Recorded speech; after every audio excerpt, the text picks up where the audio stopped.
Akkam jirtu daawwattoota keenya daawwattoota YouTube eebbaaf beekoo baga nagaan dhuftanii baga nagaan nu eegdanii Lora yooyaa isin jenneerra nageenyi waaqayyoo qilleensa irra qaari'ee galaana irra ce'ee isin biraa ga'u fayyaa keessanii nagaa keessanii nu jirra jidduu kana keessummaa baay'eedhuma qabna waaqayyoo haa galatu isa keessummaa nu baay'ise immoo akkasumatti nuuf haa baay'isu dachaadha jechuudha. Har'a Hannaa Girmaa faana jirra. Namoonni siin beekne sirriitti ofiisisin argame sirriitti. Hannaa Girmaan jedhama yaa maqaa YouTube kiyyaas Hannaa Girmaa jedhama. Yeroo tokkoffaa miti mana kana kan dhufe garuu yeroo jalqabaatiif inni har'a viidiyoo irratti gadi ba'ee. Garuu viidiyoo waan hojjechuun barbaanne footoo hin ta'ini sa'aatiin taaniin dhufa yeroo hundaa yookiin waggaa dukkanaa'ee dhufa bakka baay'een arifadhee dhufee baay'een arifadhee deema viidiyoo waraabuudhaafis nutti hin tolle garuu har'a fedhii waaqayyoo ta'ee kinoo yerootti viidiyoo waraabamu nuuf ta'eera jechuudha. Karaa kanaatti anna mucaa isatti lalattee guddatte. Ani kan dhaladhe hoolotatti hoolota gara Amboo jechuudha. Garuu kan guddadhe asuma Finfinnee.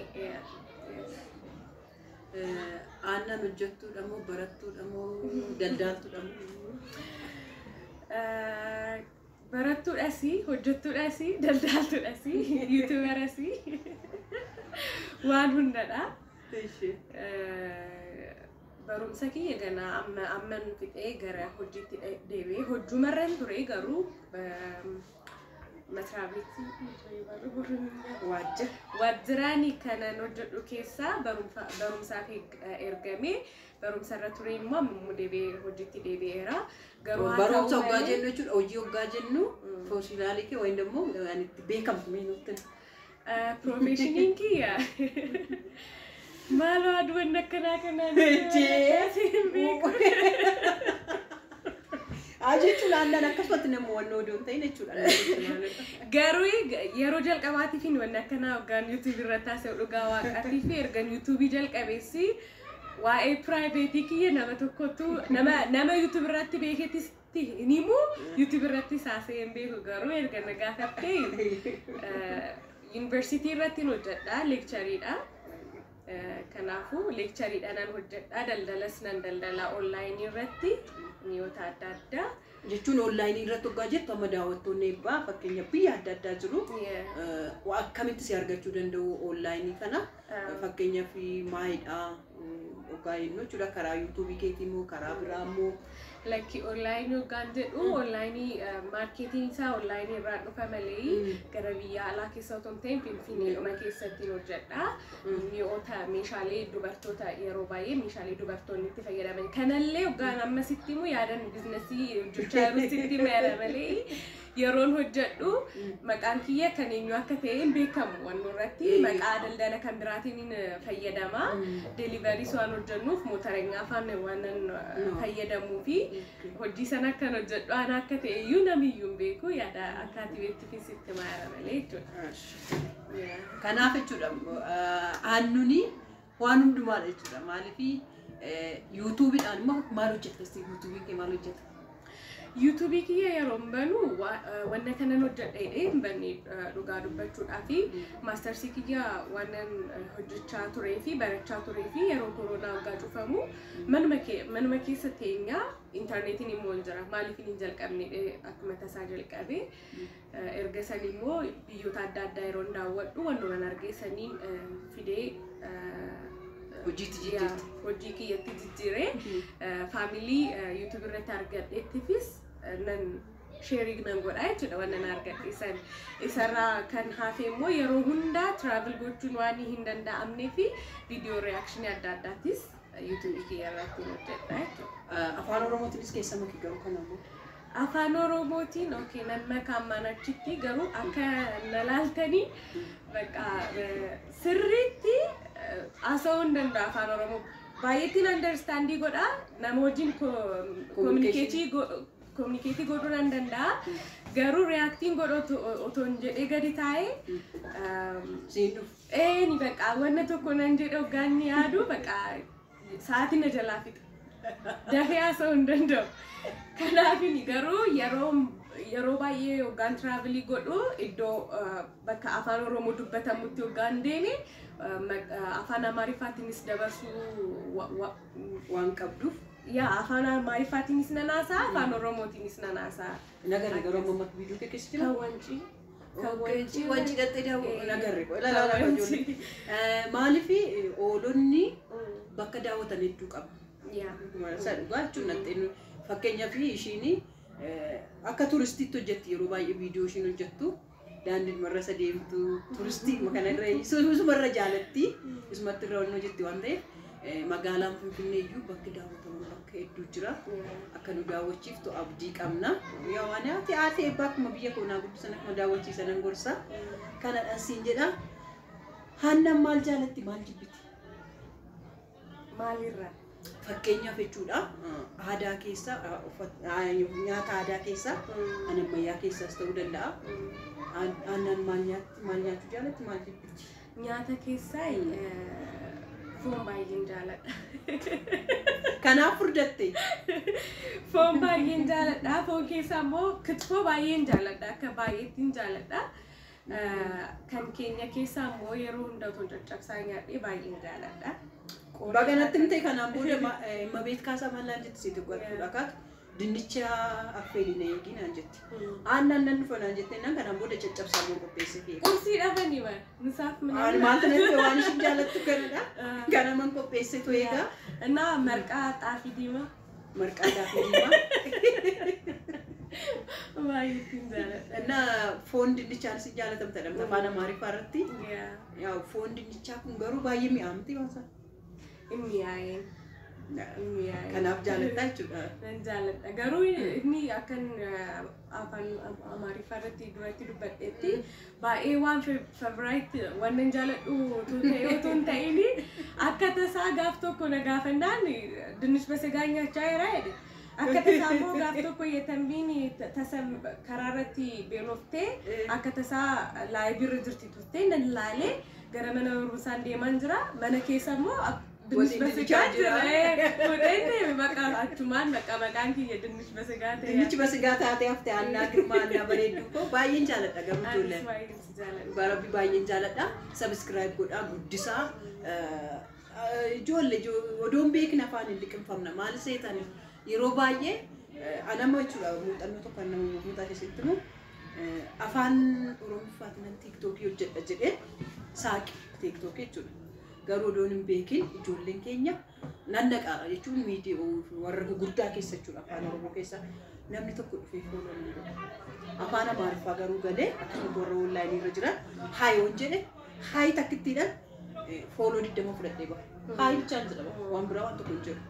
Kanaaf ijoollee keenya olaa jajjabeessinu numatu aadaa keenya waan hordoftoota keenyatu nu liqimsiisaa jira waan ta'eef hordoftoonni afaan Oromoo yoo baay'atan agara afaan Oromoo aadaa keenyas akka nu bal'isan ijoollee afaan Oromootiin hojjetan keessattuu immoo shamarran ishiin nama akkuma kootii waaliyaadha biyyaan baanee biyyuma keessa teessite hojjetti jajjabeessaa maatii eebbuudhaaf immoo aannan yoo xiqqaate yeroo torbaffaadhaaf dhufte garuu viidiyoo irratti kamirratti iyyuu har'a jalqabde kamirrattu jechuudha afaan Amaariffaa irrattis ta'e Oromiffaa irrattis ta'e garuu riikardii hanqabattee eebbaa daawwachuudhaan tokkoffaan Hannaa Girmaati maqaamee tokkuma ishee jajjabeessineetuma gara miyannoo kanaatti finnee kanaan booda jechuudha subscribe godhaa jajjabeessaa dhiibbaa irratti dhoofne afaan Oromootiin akka hojjechuu baay'ina keenya ilaallee afaan Oromoos keessa makuu ni dandeessi jechuudha.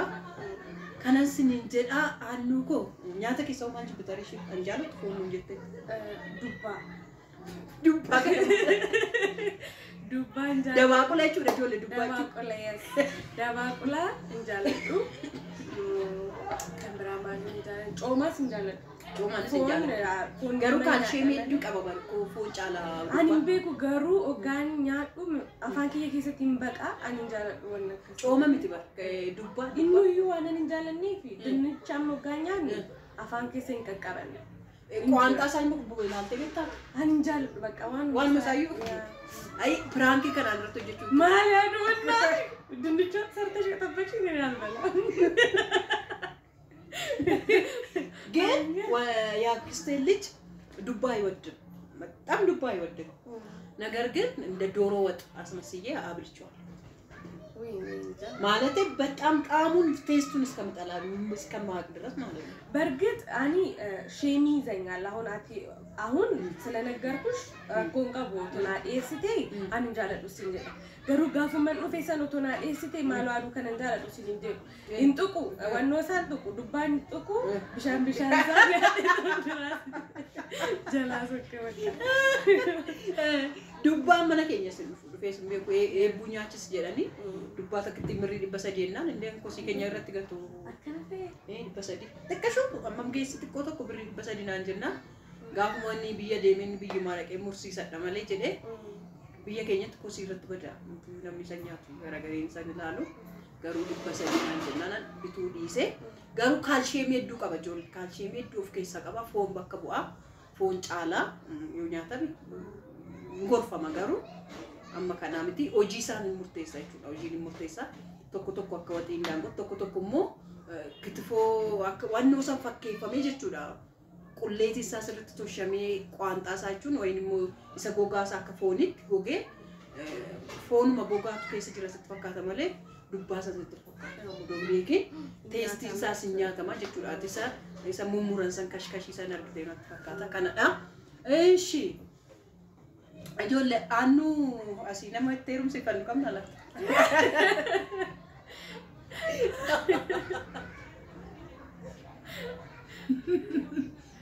narra adar bujechu kuni adar ajolle sigimo fa eni faida jurte qeru baparidu skese jirta laaladha sirritti shi kanas lala sirritti lala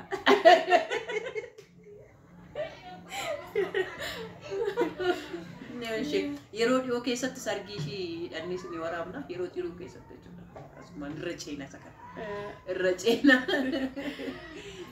shi hannu ko amma fakkeenya jechuudha nama baay'ee bira deemnee daawwanne ijoollee akka eebu warra haadholee akkasitti immoo maalitti misti tarii dhufanii abbaa daawwatan yoo dhaggeeffatan haadholee akkasitti yeroo darbeessanii obboleettii teenya takka bira deemnee turre waa'ee intalashii hoggaanuttii himtu kan laphee baay'ee tashna godhee maalinni biyya keenyatti ijoolleen akkanaa fudhatamanii boolla keessatti gatamu akka abaarsaa wayitti ilaalla malee akka ijoolleetti ilaallu jedhanii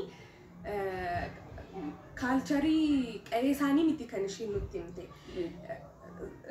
firashit gaafachuu dhufee firashii maaliif akkas gootaa hin gattu natti himee ittiin nutti himte iyyuudha firumashiitu akka intalashii gattu itti himeetudha na akkanatti kan duubattaafa የኋላ ቀር አስተሳሰብ ከቀበኒ ጅሩ ነሞኒ ባየነቱዳ ገሩይ አከሰገሌ ዋቀዮስ ጅዱ ኢጆሌን ኬና ዋቀዮት መጋመጫፍኒ ዱበቱ ኢጆሌን ኬና ዋቀዮት እመለይ ኢጆሌን ጤነኛ ልጆች እንደ ፍልዱረት ዋይ ጤነኝነቲ ሳኒ ከንዱበቱ እንጂ ኢጆሌን መበቃ ተካ ዋቀዮን ኑኬኒናን kenna no waaqayyooti kanaafu jabaadha isin indoo dubartoota hedduudhaa fi fakkeenya kan taatanidha amma biyya keenyatti rakkoo kan ta'e doktariin takka hoo jiraatte barumsa ishiitiin doktoreetii qabattee maastarsiis qabattee waan guddaarra geessee dhamee laayif staayiliin ishii akka egzaampiliitti namatti himama garuu laayifiin haadhota akka kanaa hin himamu garu challenge isa kanatu caalayyudha halkan rafuun hin jiru amma namoonni suni doctorate ta'uudhaafis ciisanii kaanii miti baay'ee effortiin godhu taanii dubbisuu ni danda'u riba isaanii sacrifice godhanii waa baay'ee hojjechuu danda'u wanna san irratti ga'uudha isinillee wanna haasa'amu kanarratti hingeessan hoo ta'eesi sacrifice namoonni kun كفلن هندا إن كفلت وريبر رفتني جولي كانوا جين أولي قدي ديم تو بقى واباي وانغوتني فيو إسين باي فكين أنا ما فتاتني أكنافو جبات واق أيوني ليس نهاية بيسو إمو واق أيون وانا والدي أما isaan fayyisee ijoollee keessan fayyisee nuti gaaf tokko galata waaqayyoodhaaf isin dhaabanna. Kanaafuu jabaadhaa jechuun barbaada. Annuku. Gaafi suutuma suutan gaafadha. Maaliif yoon deetii keessa galee?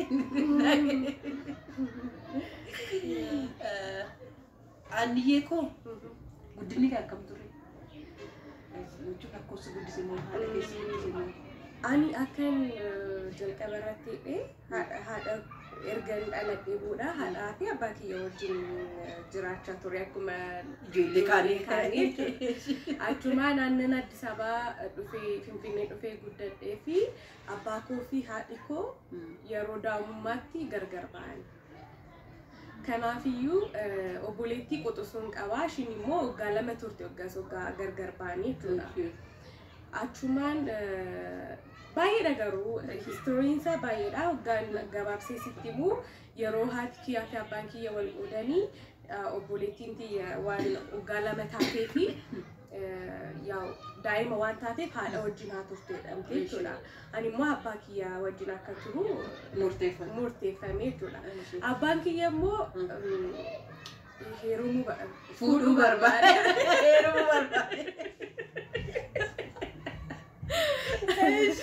Abbaan kiyya waggaa fuudhuu barbaadu abbaa gaariidha dhugaa dubbachuudhaa fi ani saamas dubbachuun barbaadu bakka ifaan ifatti natti ani fuudhuun barbaada. Natti naan ani nandoo malaa kin fuutee innannoo wedhoowwinaanii obboleettii isaatiif naa kenne.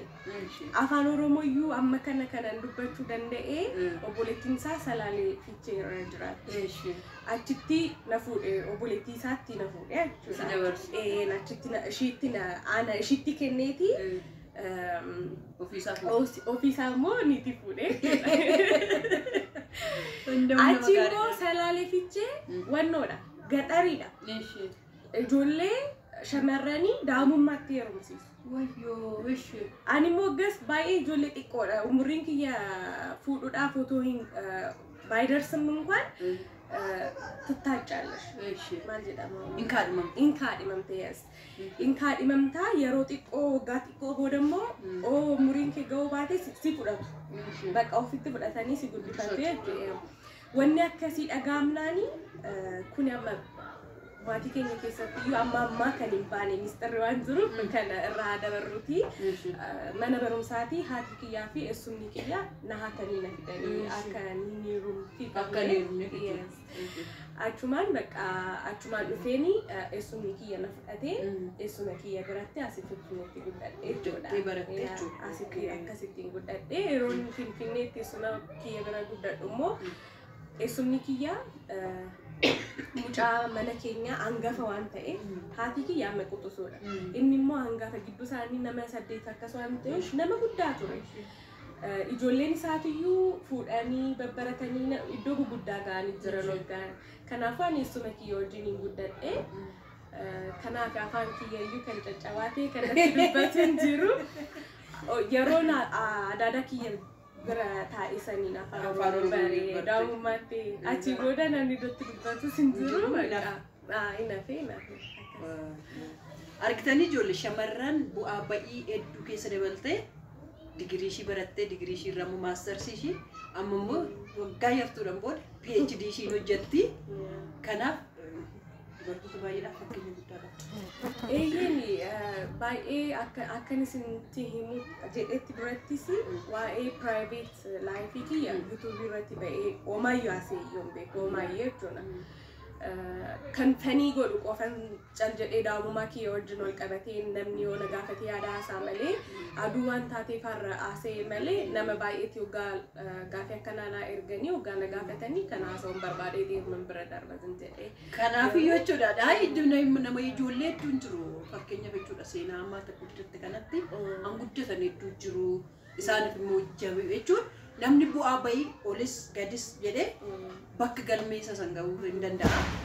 Waggaa akkasitti ilaalan garuu aannan waanumatti ammoo laaqqattee bakka maalis akkas fakkaata garuu otoon histirii kana yoo gaasitti immoo nuti amma daqiiqaa tokko keessatti wanna kana haasofnu. Jireenya sana waggaa jiraattu garuu daqiiqaa tokko miti. Baay'eedha iddoon sa'aatiin itti boossu baay'ee jira. Sa'aatiin itti otoo hin nyaatiin itti bultu baay'ee jira. Keessa isaa keessa waa baay'eetu jira. Afaan kanaanis sirriitti dubbachuus hin danda'u wanna isaa ibsuudhaafi garuu gara fuulduraatti kitaaba barreessite qabdaa? Kitaaba barreessin qabu garuu namoonni dhiyootti anan na beekanii yookiin immoo sooshaal miidiyaa irratti otoo hin ta'in akkanumatti friendshiipidhaan yookaan akkana taasa'u barreessinee kitaabatti maxxansinaa yookiin immoo fiilmiitti gurgurraa akka fiilmiin itti hojjetamutti jechuudha. Iddoo mucaan tokko wajjin barannee histirii xiqqoo isaa beeka ture. Achi booda amma daayiriktarii fiilmii ta'ee yeroo darbee tokko naa bilbilee seenaa kee maaliif fiilmiitti hin hojjennee naan jedhe. Akkas jedhee na gaafannaa naan indoon kitaaba barreessuuf waan barbaadeef bakka fiilmiin akka hojjetamu barbaadu jedhee. Kitaaba barreessitu yuutuubii mataa ishii irratti baashii diraamaa na yuusiifan hojjetta. Maala guddaadha. Lakki fiilmii. Fiilmii jechuudha. Fiilmii guddaasaa dhugaa rabbiin hojjetama. Maaliif kitaabatti katabiitii barreessi lafa godhe. Kun jechuudha ijoollee keetti illee bor humna ta'a, cimina guddaa ta'a. Akkasumas immoo shamarran bu'aa bahii baay'ee keessa ba'aniif haamileetti ta'a. Fakkeenyaaf akkuma carraa ta'e amma bara kana iyyuu teekinooloojiin akkasuma babal'atee odoo jiru garuu bu'aa bahii bakka kana keessa warri darban jiru. Amma fakkeenyaaf ati waaqayyus gargaaree wantoota kana keessa dabartee biyyuma keetti hafte malee tokko kutaa 10tti kutaa 12tti oduma beekumsa qabu odoo waan beeka barachuu danda'u jireenya kanaan hin barbaadu nammoo adda jedhee biyya arabaa deema. Garuu ati kan hundumaa mo'attee biyyuma kee keessatti garabbii baay'ee ajaa'ibsadha sun gaafooti. Kanaaf aannaa keenya isinis jajjabeessaa kitaabas akka barreessu gara fuulduraatti garuu keessummaa waan istiriimaardidhaan waasillee dhufu baatte guyyaa qidamee guyyaa keessummaa qabna. Isiniif ana feera gaafachuu barbaadnu gaafa sirriitti gaafanna jechuudha. Afaan Oromoo irratti torbeetti guyyaa tokko guyyaa jiigawannoo ijoolleen keenya irraa baratu jenneetoo barbaannu fakkeenyaaf waa'ee hojii keellee yeroo sana achirratti bal'inaan si gaafanna. Maaliif hojjette ijoolleen deebi'anii hoggaadhulee barachuu barbaadan akkasumallee waan ishiin irratti hojjettu baay'ee biyya keenyaaf faayidaa guddaa qabudha. Gara fuulduraatti warshaa guddaa yoo itti dhaabbachuu danda'udha jechuudha. Nama qoosaa sanitti fakkaatina jajjabeessinee numtiyyuu akka ishiin warshaa haadha qabeenya shamarran tokkoffaa ishee godhachuu. Kanaafiyyuu yuutuubii ishees sheer godhaa fi laayik godhaa fi jajjabeessaa nama jajjabeeffamuu qabdudha. Annuni baay'ee zimmitanyaan agaruu jiru baay'ee jechuudha. Kanaafidha. Ammaa fi kutaa lammaffaa gaafii mana keessummaadhaatti irratti dhiyeeffannaa. Har'aaf garuu nugaa waan jechuu barbaaddu jedhee. Wanna addaarree kanan jedhuun qabu garuu akkanatti naarree afaan kiyya cancabaa. Inaara isaanii baay'ee jaalatu kana. Akkanatti naarree garuu amma hin danda'etti qooqa kiyya improovii godhuudhaan kanaan booda afaan Oromootiin nan taasaa silkii hoggaan bilbilu. Maaliif hojjette? Hoggaan nama silkii dhandhee akkam nagaadhaa minaamin noormaalii haasaa nan haasaa garuu akka hun siireesiidhaan hoggaa namni gaafii na gaafatanii na jalaa babbadaa wanni isaa wardiin isaa jechuudha. Kanaaf dhiifa manaa godhaa yeroo biraa sirriitti fooyyesseen dhufaa jechuudha. Fooyyessitee dhufti gaafiidhaan wayiin asumatti finnee qaxxitaa naffaxxanna jechuudha. Maaliif asuma teenyetti gaafiidhaan liifii jechuudha. Face to face. Kanaafiyyuu naasofnaa ammaaf nagaan nuuf turaa nagaan nuuf oolaa lafa nagaa oolaa bulaa liinkii ishii bara kana yuutuubiin liinkii dhossaa jira garuu Annaa Girmaa yoo jettan tokkoffaa irratti isinii baatila mataa ishii ceberee akkas goote liinkii dhokataa jira dhugaa rabbii liinkii nama baay'ee kaa'een jira. Description irratti kaa'e. bakka diskiripshiniin irratti isinii kaashee achirra isinii godhe aanniyyeen argattu subscribe godhaa viidiyoo ishii daawwadhaa fi monetization gootetti hojii meeqa odoo hojjettu yuutuubii odoo hojjettu kanas isiniin jedhaa babbareeddota koo nagaan naaf tura nagaaf oola warra eebbaa jajjabeessan immoo isinis nuuf jajjabeessaa waaqayyo kuusinaa eebbisuu eebbifamaa nagaatti Galatoomaa.